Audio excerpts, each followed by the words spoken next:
Danas smo na kolegiju imali preliminarni izvještaj o procjeni šteta uzrokovanih majskom prirodnom nesrećom i posebnu informaciju o problematici klizišta, pa smo utvrđivali i određene mjere i sa tim informacijama idemo na općinsko vijeće. Razmatrali smo nacrt regulacionog plana prostorne cjeline Slatina 1, zatim usvojili viziju, prijedlog vizije budućnosti saobraćaja u Tuzli, imali imovinsko-pravna akta, izvještaj o radu i poslovanju centralnog grijanja, doma zdravlja, stadiona, doma mladih. To su osnovne tačke. Očitovali smo se prema inicijativama za donošenje dva kantonalna propisa, a tiču se izvornog prihoda općine Tuzla. Tiču se poreza na promet nekretnina. I rekli smo da stvarno bi bilo suprotno da kanton usvoji te zakone, bilo bi to suprotno federalnom, prvo evropskoj povelji o lokalnoj samoupravi, koja je i BH zakon, jer je ratifikovan Evropska povelja od strane Bosne i Hercegovine, ali i federalnom zakonu o osnovama lokalne samouprave. Ne može više nivo vlasti uzimati izvorni prihod nižega nivoa vlasti. Drugo, smatramo da je to na brzinu i da se ne mogu ukidati tek tako porezi što to jedan poduzetnik predloži. Bio on poduzetnik ili ne bio poduzetnik. Porez na promet nekretnina postoji od kad postoje nekretnine i nije se igrati sa jednim takvim zakonom u sred prirodne nesreće. Možda najviše interesovanje i pažnje danas izazvao regulacioni plan Slatina. U čemu se ogleda značaj za Tuzlu i Tuzlake? Pa vidite, Tuzla je godinama bila odvojena na zapad i istok. Sredina je bila jedna, evo vi se sjetite 2002. godine kako izgledala istorijska jezgra, odvojena i od istoka i od zapada. Spajanje istorijske jezgre grada sa istokom jeste gradnja u svojevremeno zaboravljenoj lokaciji preko puta MUP-a. 2002. godine ta lokacija je bila groblja autobusa, automobila.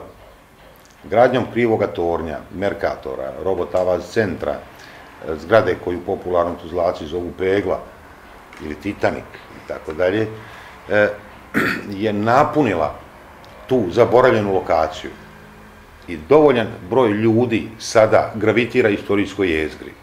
Kad dodate tome zgradu Cipelića, zgradu stambenu pored MUP-a, tako da je istočni dio istorijske jezgre pun. Zapadni dio istorijske jezgre je odmaknut od velikim brojem stanovnika naseljene Batve i Slatine.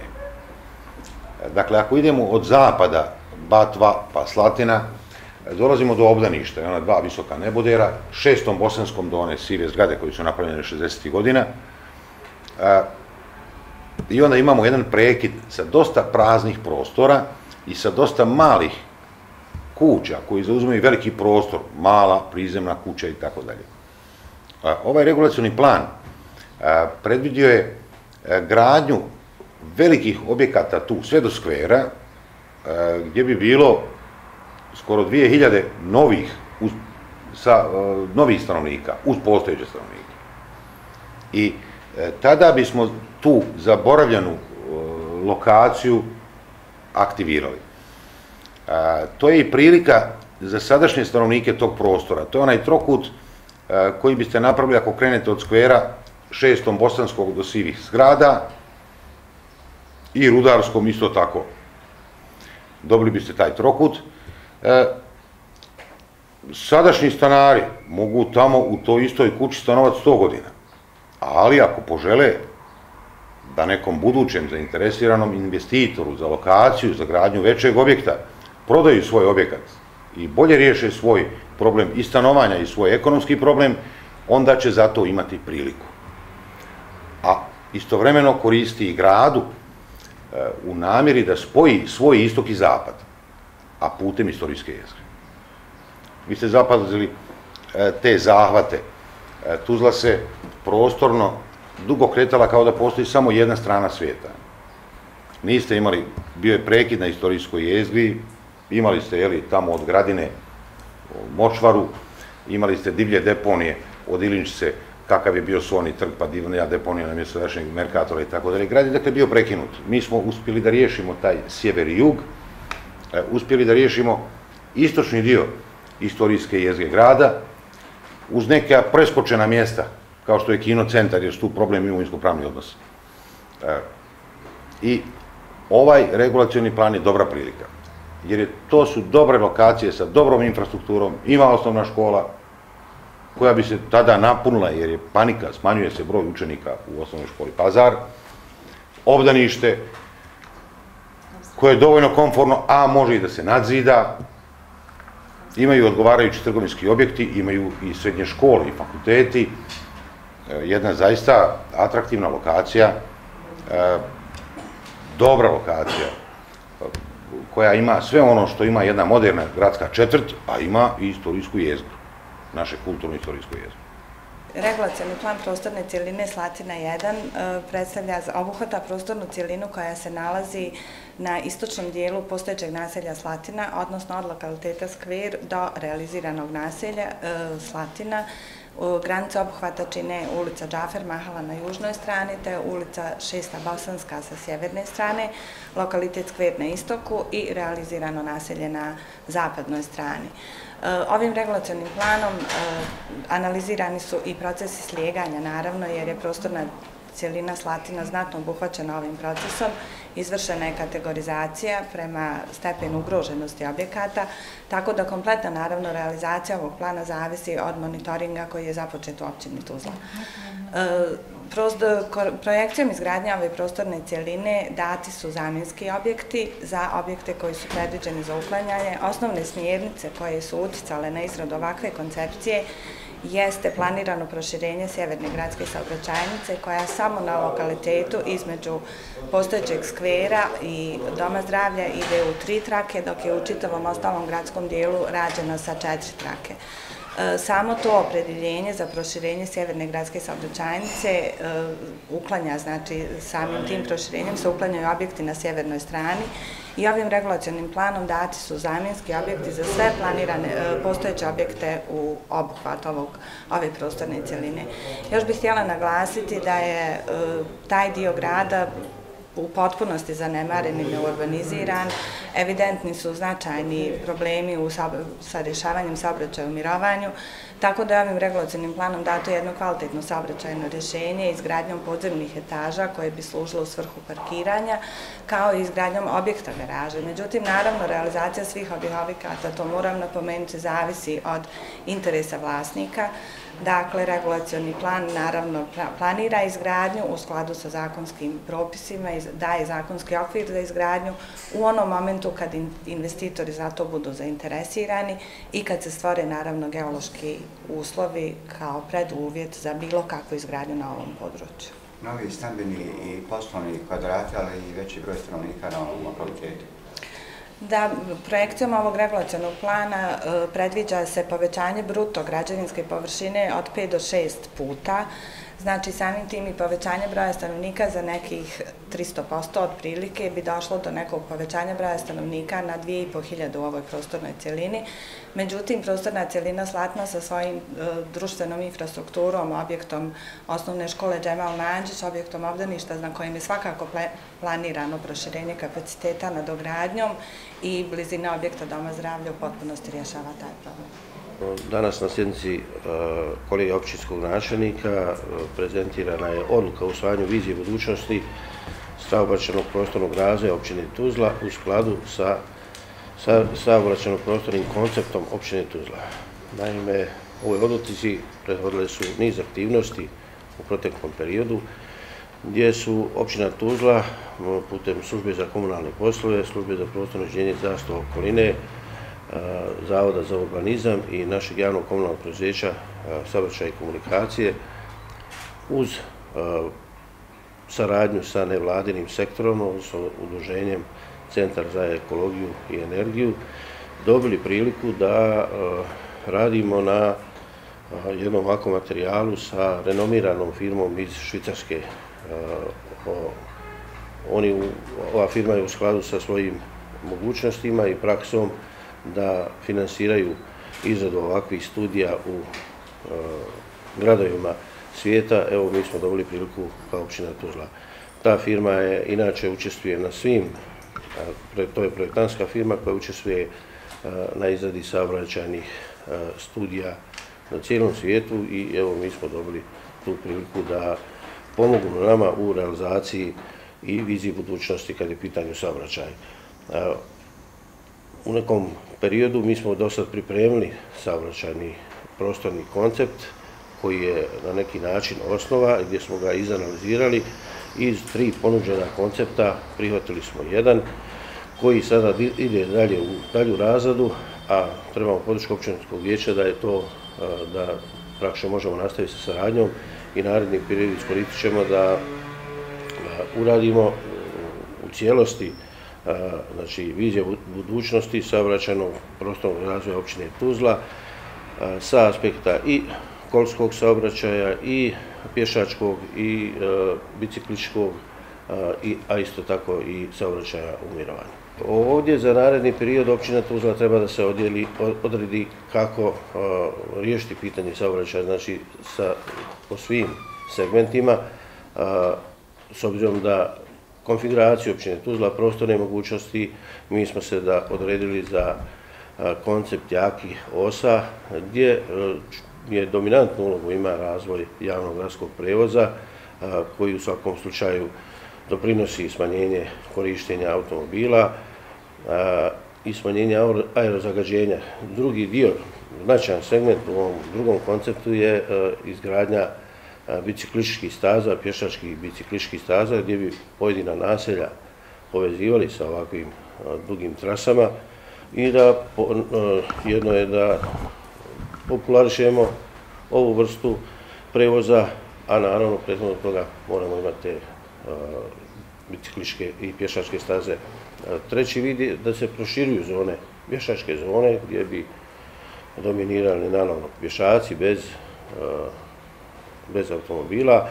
I četvrti segment je saobraćaj u mirovanju, to je izgradnja parkirnih mjesta, odnosno izgradnja kolektivnih višespratnih garaža gdje bi smanjili zauzimanje javnih površina. Koja bi se naselja u općini Tuzla povezivala ovim biciklističkim stazama?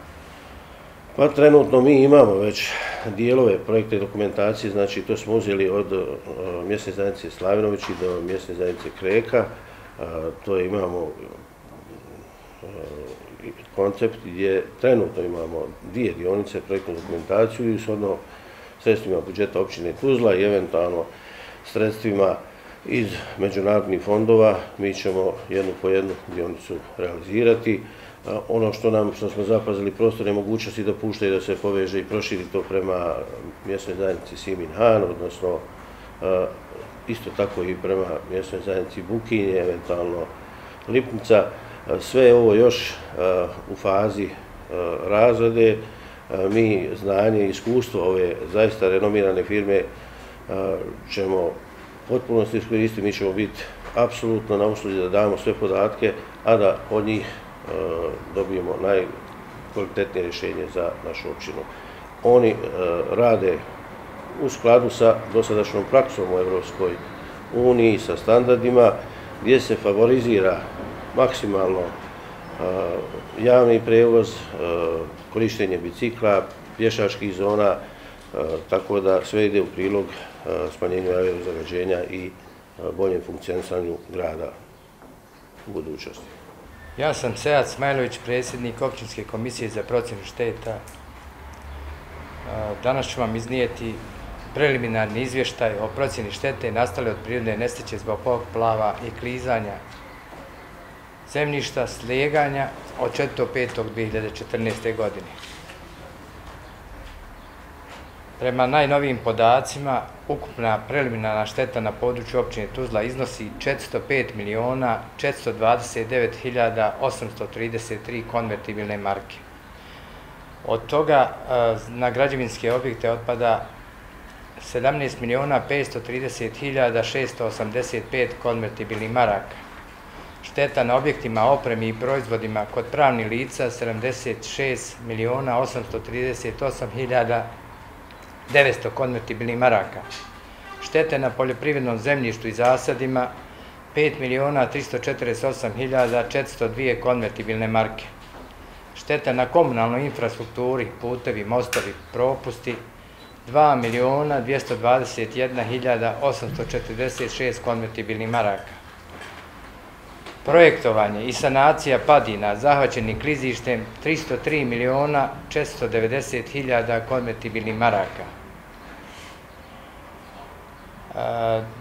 Dakle, ukupna šteta na prostoru općine Tuzla preliminarna iznosi 405.429.833 konvertibilne marke.